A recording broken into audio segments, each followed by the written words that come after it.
제가 선택한 것이 바로 역사인데, 우리나라가 5천년 역사를 가지고 있습니다. 그런데 5천년 동안에 우리가 얼마나 외적들한테 시달리느냐. 말하자면 외부 세력이 쳐들어와서 나라를 괴롭히고 한 것이 무려 980여 해를 갖다가 우리가 외침을 받았습니다. 얼마나 괴로웠겠습니까, 우리 선조들이. 그래서 제가 임진왜란은 전 세계 인류 역사상 그만큼 혹독하고 참혹한 전쟁은 지구상에는 없었습니다. 우리 선조들이 얼마나 참혹한 죽음을 당했는가 하는 것을 중요한 부분만 말씀드리겠습니다.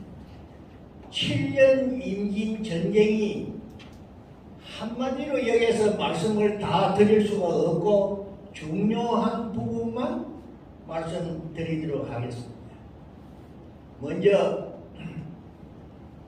전쟁이 일어나기 전 우리나라 실정을 간단하게 말씀을 드리자면은, 요즘도 공무원 사회에서 깨끗하지 못합니다. 암암리에 봉투가 왔다 갔다 하는 그런 사회입니다. 그러나 그 당시에는 이루 말할 수 없이 부패가 되어 있었습니다. 심지어 지방에 있는 수령들, 말하자면 고을원들, 군수, 헌가 모두 지도자급에 있는 이 사람들을 갖다가 혹평하기를 이리 때려했습니다. 넉대 때려했습니다. 대만 물고 가는 백성을 얼마나 괴롭게 했습니까? 그러니까 물 위에 기름처럼 이부적인 이단적인 나라가 되어 있었어요. 관은 관, 백성은 백성.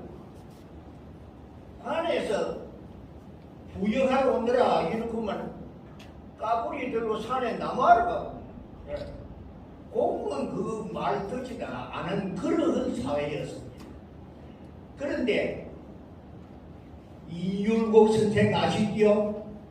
5천원짜리 돈 사진에 나와 있는 이율곡 선생.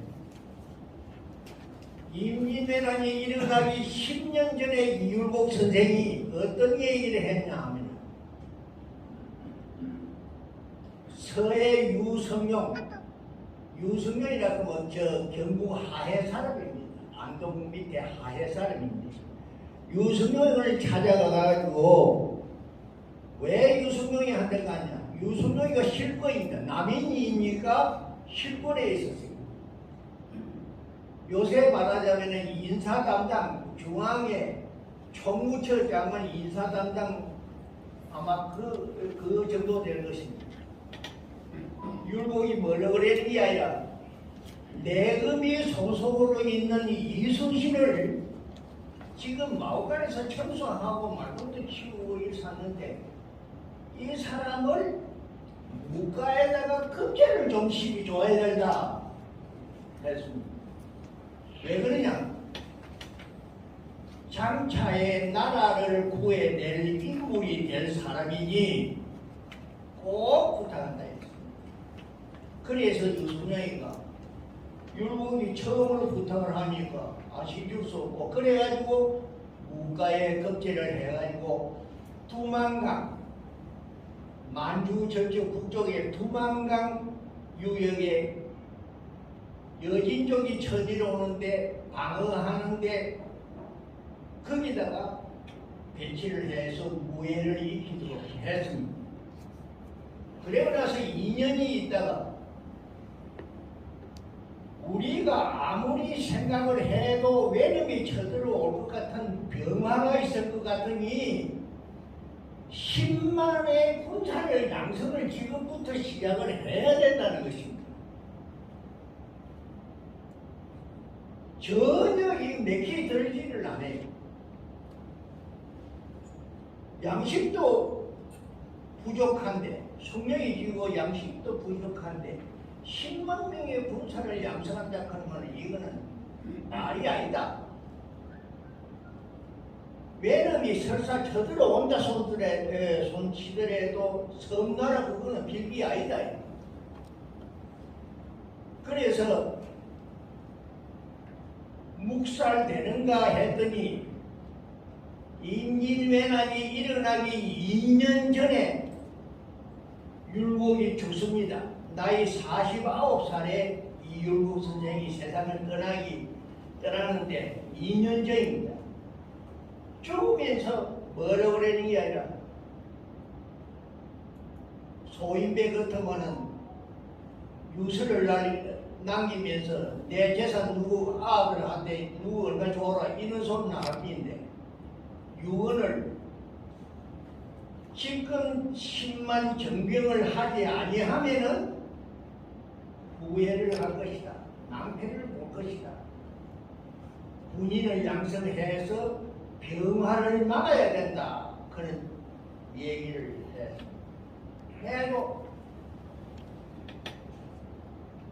과연 임진년 1593년 4월 13일자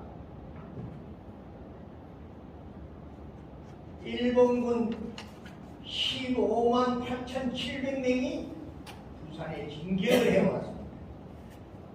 그때의 경상도를 갖다가 책임지고 있는 관찰사가 누구냐 하면 김수라는 사람입니다. 김수가 경상남북도 그 당시에는 경상우도 경상자도라 했습니다. 순회 중에 어디가 있었느냐 하면 진주성 안에 머물러 있을 때 왜군이 쳐들어왔다 이러한 통보를 받고 즉시 각 지방 수령들한테 군수 헌강들한테 급보를 보냈습니다. 관병을 전부 소집을 해가지고 전쟁할 준비를 같이 하라. 왜님이 쳐들어오면은 분명히 막아라. 명령을 내렸는데 군인들이 전부 모여서 각 지방마다 현마다 모여가지고 있다가 왜군이 오대 왔다 이렇게 하니까 흔적도 없이 산속으로 사라져. 말 안 들려. 그러니까 군사가 없으면 수령들도 도망간다 이 말이야. 헌강 군수 전부 도망가고 없어요 사람이. 그래서 김수가 관찰사라는 사람이 어디까지 올라오는가 싶어서 내려가는데 하만을 거쳐서 밀양에 들어가려고 그러니까 왜군이 양산까지 쳐들어왔다 그러면 관찰사도 도망을 가기 시작했어. 그런데 왜군은 부산에서 얼마나 어떤 식으로 쳐들어왔냐 하면은 일본 풍신수길이가 가장 신망하는 장수가 소서행장 가동청청입니다. 소서행장이 이끄는 병력이 제1진으로 제일 먼저 13일 날 새벽에 부산 초량 쪽으로 쳐들어갔는데 그 사람이 들고 온 병력이 18만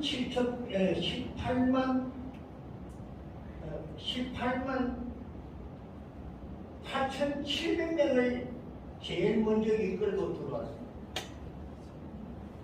동시에 군수품, 먹을 거, 입을 거, 총탄, 화약 등등 군수품 실을 때가 700척이 같이 들어왔습니다.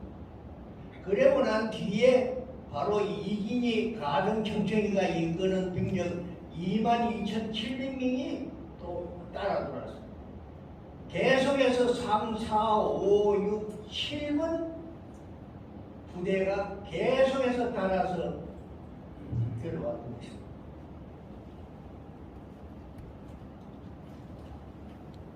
그런데 이 일본군이 제1선발대가 양산을 거쳐서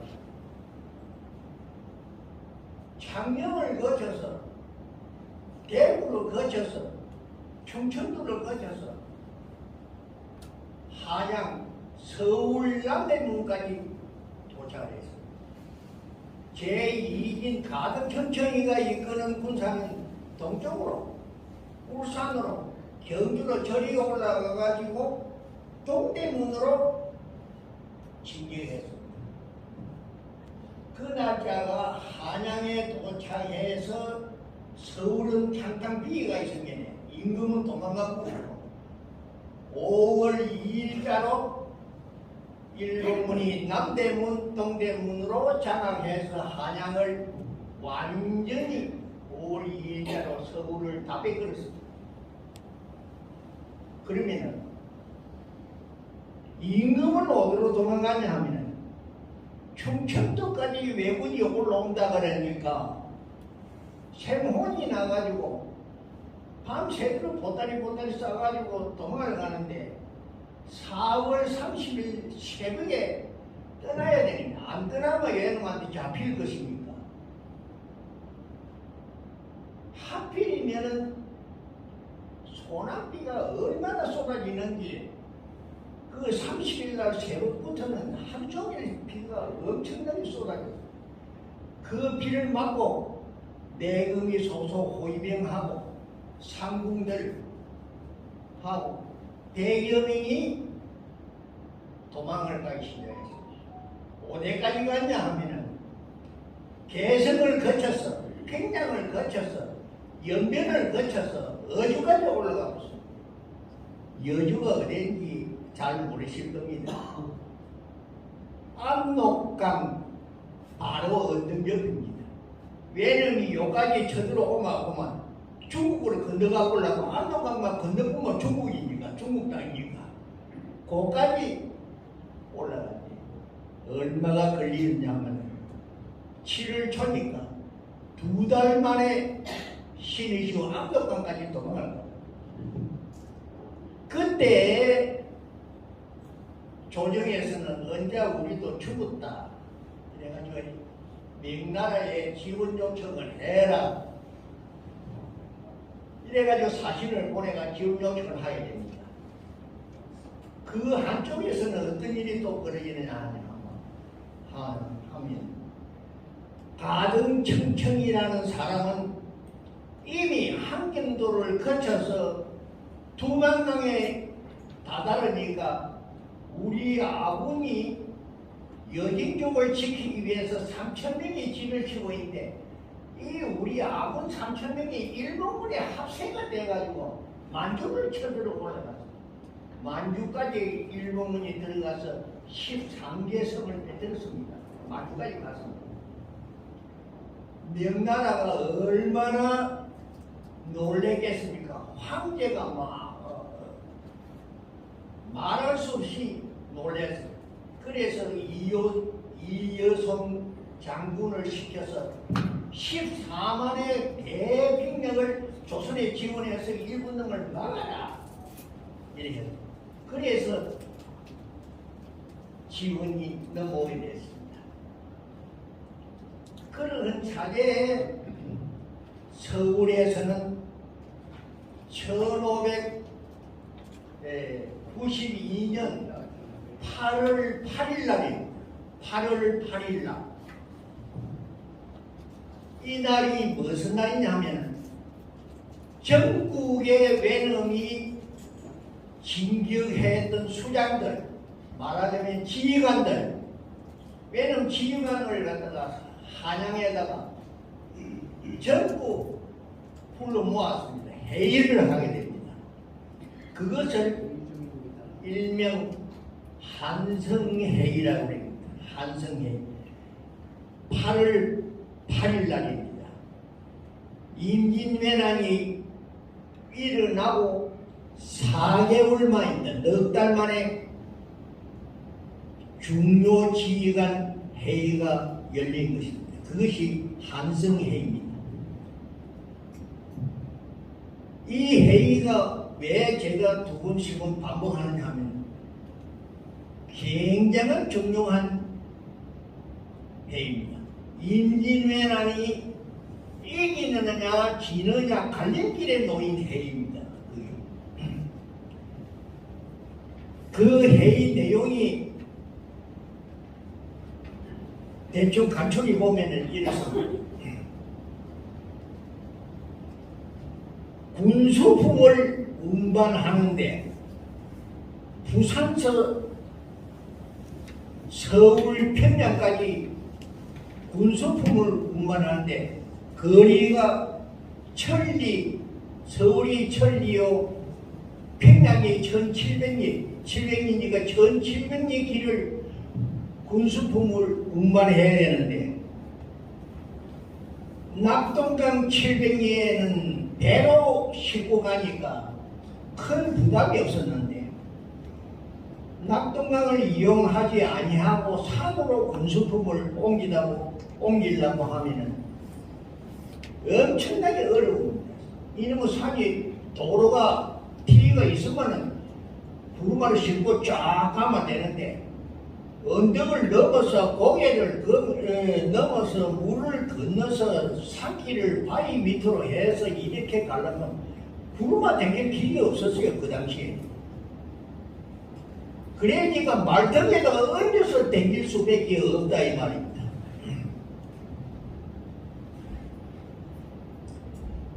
그러한 어려운 여건이 있다. 그는 이성이 어떻게 하고 그는 그 문제 하나 하고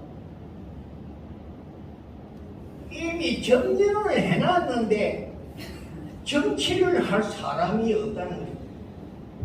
빼들어 놓고 지나가면은 또 조선군이 또 점령하고 이러니까 반복을 하니까 빼들어 봐야 소용이 없다는 것입니다. 진격해봐야 소용이 없다는 것입니다. 그래서 한문 점령해 곳을 다스리고 우리 땅으로 메꾸려면 정치하는 사람들이 있어야 되는데 아무도 없다는 것입니다. 외군이 지나가고만 보면 거부이라는 것입니다. 그리고 호송하는 병력이 없다는 것입니다. 적에도 부산서 평양까지 군수품을 운반하려고 하면 경비병이 필요한데 경비병이 없다는 것입니다. 그래서 이것을 풍신수길이한테 보고를 하게 되는 회의입니다. 거기에서 어떤 얘기가 나오게 되느냐? 그러면은 반드시 조선 땅을 다 관리를 못할 바에는 한 부분만 관리를 해야 안 되겠냐? 이래서 한강을 기준으로 해서 남쪽은 일본이 차지하고 북쪽은 명나라가 관리하고 하는 그런 분할론까지도 나왔다 하는 얘기입니다. 결과적으로는 그렇게 이루어지지 않았습니다만 그렇게 됐다. 그 다음에는 우리 합천 이병의 활동입니다. 경상도는 경상 자도 우도로 그 당시에는 호칭이 그랬습니다. 경상 우도는 김천에서 성주, 고령, 합천, 어령, 함안, 김해까지 낙동강을 기준으로 해서 서쪽은 우도, 동쪽은 자도 이랬습니다. 이것을 총괄하는 총책임자가 관찰사입니다. 김수라는 사람. 이 김수가 1592년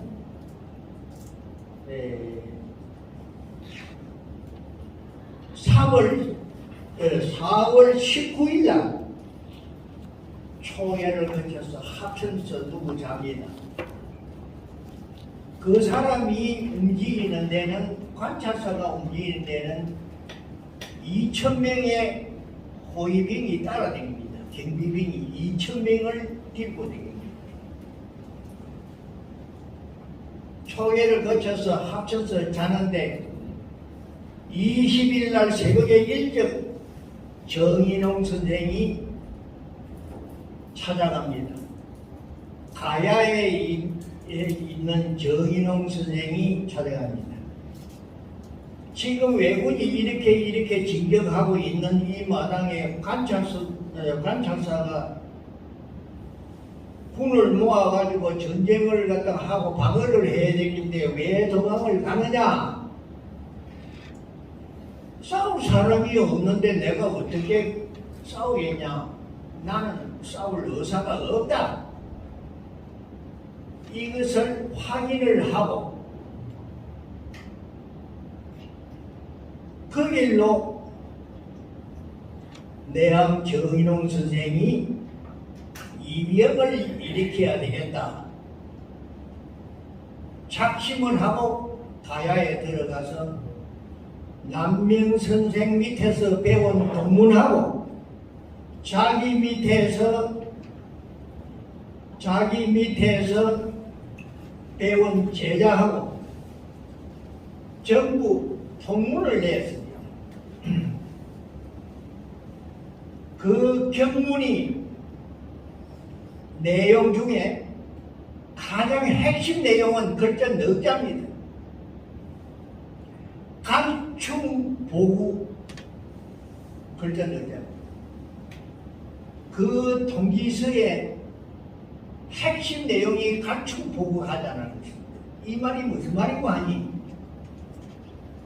충성을 다해서 나라에 보답을 하자 하는 내용. 선비들은 안 통하겠습니까? 무식한 우리들은 뭐 충성하자 그런 말이야 뭐 보통 쓰는 게 애살같지만 선비들은 임진왜란이 일어나가지고 싸움하는 도중에 같이 일어서서 나라에 충성하자 그런 얘기를 애사로 우리는 듣지만 선비들은 귀담아 듣고 5월 10일 날 순상에서 통지서를 받고 말로 전하고 친구를 전하고 해서 딜고 이렇게 온 사람들이 3,000명이 모였습니다. 가야 순상에서. 이 모인 병력이 5월 29일 날 가야에서 출발합니다. 그래서 알림에, 지금 쌍림면 알림에 촉에서 온 이병들 등 해서 고령에서 온 이병 등 이래 해서 전부 모여서 6월 4일 날 밤에 손인가기를 선두로 해서 특공대 50명으로 구성된 특별부대가 무계에 진입을 합니다. 무계라는 곳은 어디를 말하느냐 하면은 고령군 성삼인 위천입니다. 위천. 옛날에는, 지금은 고속도로 터져 있으면에 예사를 보지만 옛날에는 그 위천 다리가 있어가지고 위천 다리로 건너다니고 거기에 선착장입니다. 배 대고 하는 선착장입니다. 위천입니다. 위천. 거기에 외군이 보급품을 거기에서 저장하고 보급부대가 주둔하는 것을 공격하기 위해서 6월 4일 날 진입하는데, 이 부대는 어디로 가기 위해서 하는 게 아니라 성주성 안에 왜군이 이미 35,000명의 병력이 주둔하고 있을 때입니다. 그쪽으로 화약이니 타랑이니 보급품을 갖다가 전부 지원해줘야 됩니다. 새벽에 밤에 공격을 갖다가 50명으로서 첫 공격 50명으로서 공격을 했으나 실패를 했습니다. 그래야 새로이 정비를 해서 6일날 비로소 성공을 했습니다. 그래서 왜군을 140명이나 죽이고 보급품을 쌓아놓은 창고 등등을 불을 질러서 외놈들이 도망을 가고 이리 해서 대성을 거뒀습니다. 그러고 나서 그 다음에 22일 날 천덕에서 또 배가 밀어오는 일본 배가 밀어오는 걸 갖다가 22일 날짜로 공격을 해서 일본 선박 11척을 몰살시키는 그런 전과도 올렸습니다. 그리고 또 아는 전투라고 임진 외난 전쟁, 이병 전쟁 중 가장 성과를 거둔 전쟁이 아는 전투입니다.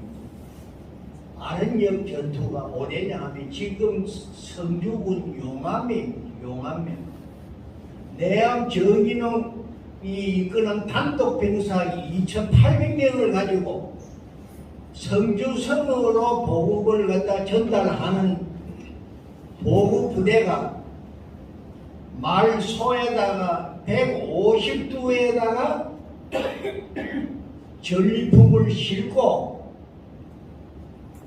400명이 호위해서 가는데 이것을 한 사람도 남김없이 잠복 매복 근무해 있다가 싹 다 없애줬어. 싹 다 죽이고 전리품을 다 뺏었어. 이와 같이 한산도에서는 7월 8일 날 한산 대첩을 해가지고 이순신이 일본 배 66척을 갖다가 침몰시키고 대성을 했습니다. 이러니까 이러한 상황을 본국 풍신수길에게 보고를 하니까 낙동강 배로는 이제 운반하지 마라, 육지로 댕기라, 그런 명령이 떨어져서 부산서 서울 평양까지 전부 말소 등들에 실어서 산으로 가니까 우리는 앉아서 이제는 전쟁이 이긴다 그만 안 하겠습니까? 요소에 소나무 밑에 앉아가지고 이병들이 앉아가지고 올라오만 공격하고 도망가고 공격하고 도망가고 하는데 물건을 갖다 옳게 운반할 수가 있습니까? 그래서 8월 8일 날 한양에서 작전 회의가 바로 그런 상황이다.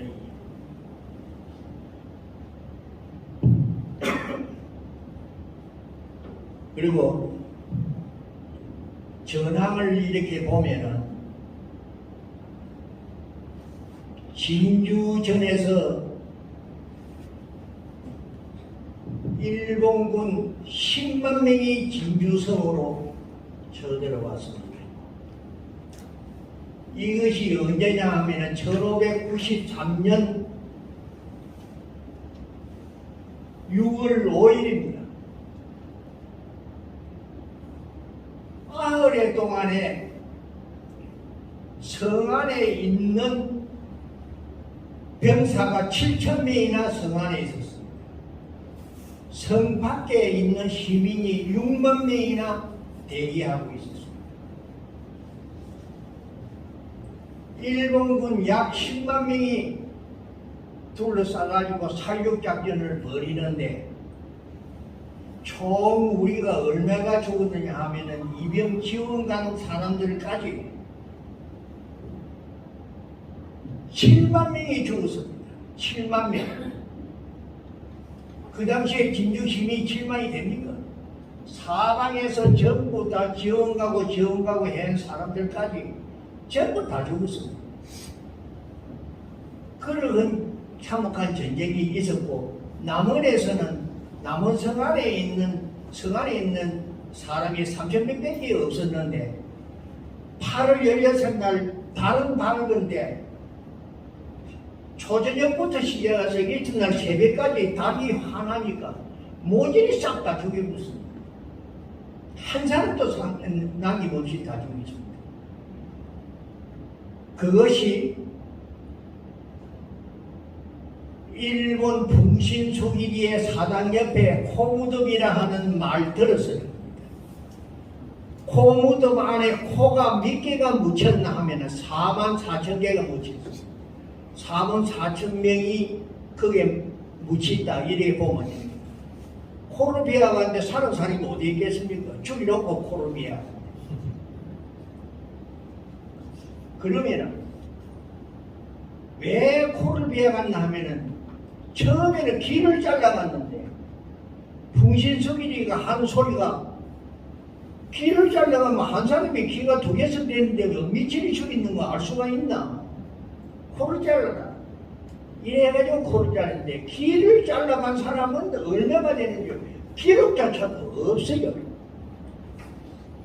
그리고 보는 사람마다 여기에서 왜군이 진입하고 공격하는 사람들마다 양반집 자식들은 아무리 해도 좀 반듯반듯 안 하겠습니까? 반듯반듯한 놈은 딸아이고 뭐 사나이 아이고 가릴 것 없이 모질이 다 빌거.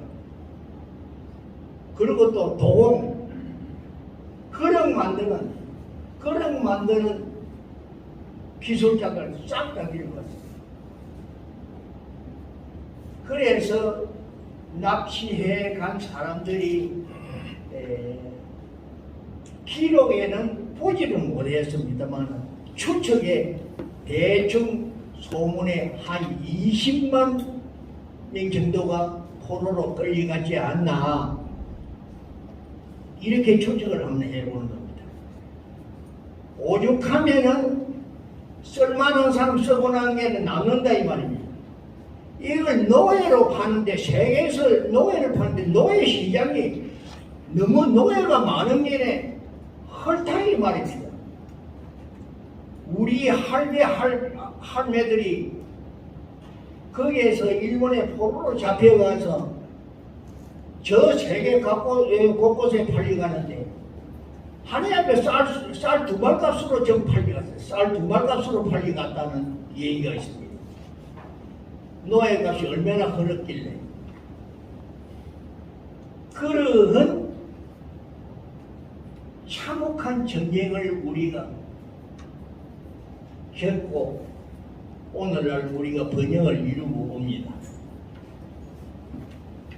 그런데 내암 정일홍이라는 사람은 어떤 사람이냐 하는 걸 우리나라에서는 일로이 그리고 또 특히 하천에서는 내암 정일홍이라고 하면 예사로 생각하고 귀 밖으로 이렇게 흘러버립니다. 이분이 얼마나 대단한 사람이냐 하는 걸 몇 가지 예를 들어서 말씀드리겠습니다. 일본에 우리가 일본하고 국교가 성립되고 난 이후 일본 학자들이 비로소 임진왜란은 일본이 공격을 해가지고 패전을 따했다 하는 걸 시인을 하고 있습니다.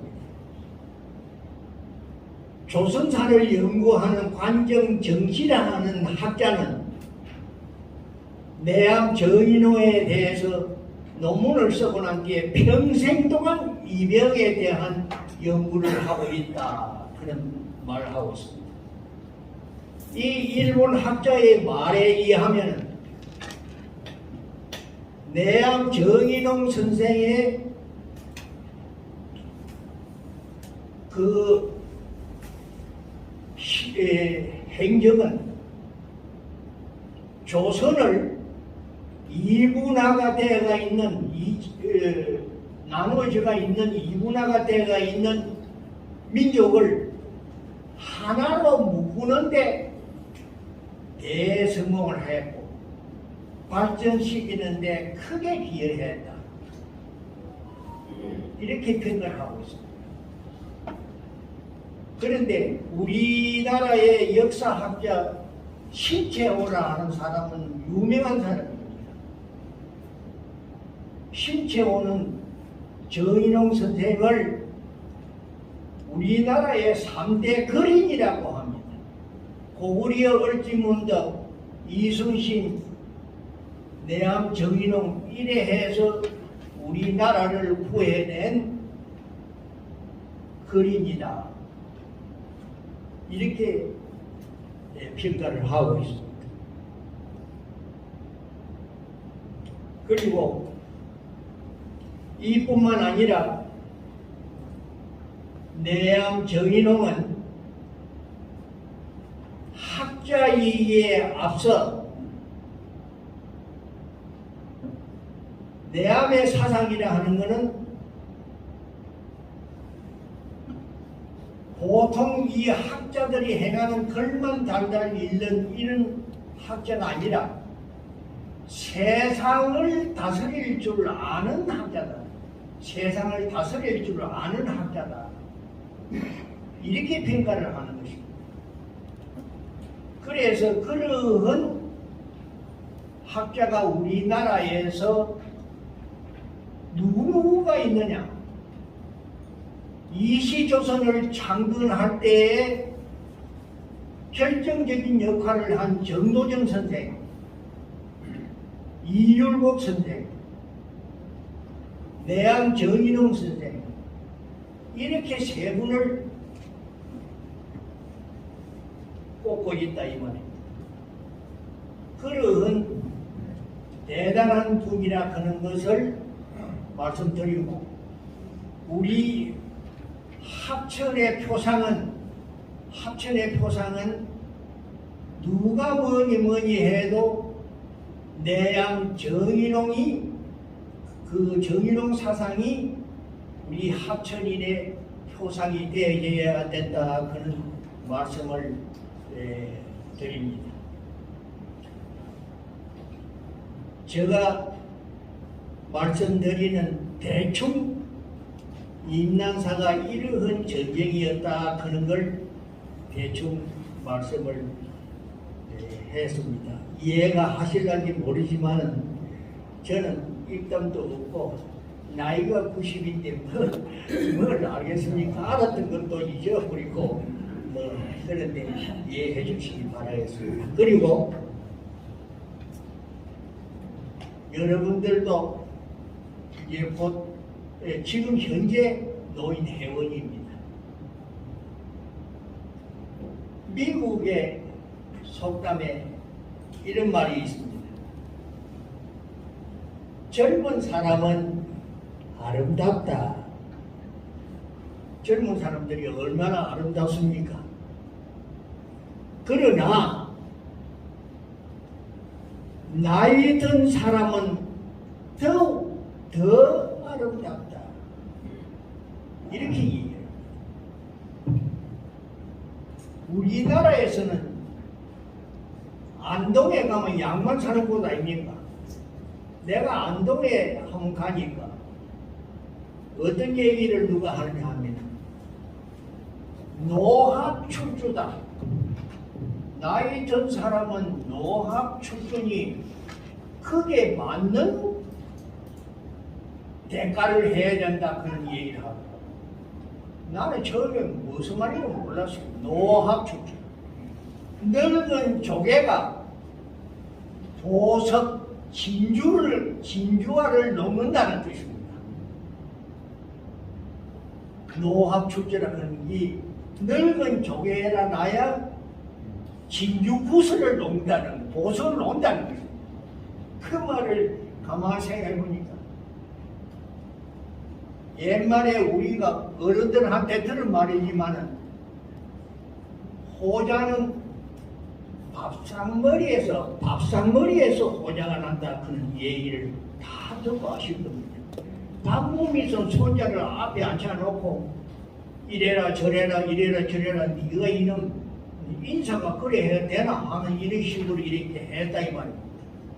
그래서 교육을 알뜰하게 시키기 때문에 그러한 얘기를 하게 되고 노합출주라는 말이 납니다. 지금 여러분들께서는 그래도 평생 동안 살아오시면서 보고 듣고 느끼고 배우고 한 사항을 이제는 손자들한테 전부 그걸 전수를 시켜야 됩니다.